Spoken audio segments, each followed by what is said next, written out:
Last time we saw Augustus, he had become emperor. Now he had the tricky job of choosing an heir. Tricky not because of a lack of options, but rather because they kept dying on him. His first option, Marcellus, was a young dynamic man. In fact, he'd actually married Augustus's daughter and was his nephew. But Marcellus made one crucial mistake. In 23 BC, he died aged 19. This tends to be bad for your career. His next option was Agrippa, his right-hand man who won him all his battles. He was a bit older, but he now married Julia, and it was to him, not Marcellus, Augustus gave his signet ring when he thought he was dying. But sadly, Agrippa also made this key and tragic mistake of dying in 12 BC, age 51.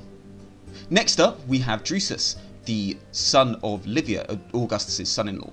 He was a young dynamic man, his son Germanicus will be great, but he will die on campaign in Germany in 9 BC after some impressive victories. Oh dear, 3 down. Well, next we have Tiberius, a name you might know, another one of Livia's sons. Now he also marries Julia, but it's not a happy marriage, and actually the factionalism in the royal family comes from Tiberius and his mother on one side, and the 3 children of Agrippa on the other side. Agrippa Posthumus, born after he died, Gaius, and Lucius. Because of this, Tiberius is going to become a bit of a recluse. He's going to take himself out of the scene and leave Gaius and Lucius as the main contenders for the throne. Now we're going to go through these next ones a bit more rapidly because we're getting towards the end now at last. So, just a quick recap.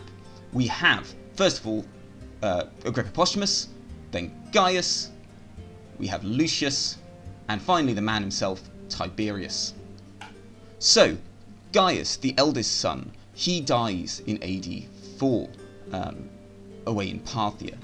And Lucius, in fact, he's already died by this point in 2 CE, so these were the 2 most promising, the ones that Augustus wanted the most. Now Posthumus is removed from the picture because it turns out he's a terrible bloke, leaving only Tiberius left, the one remaining heir. So all that's left to do is for Augustus to die, and for Tiberius, his one remaining heir, to become emperor.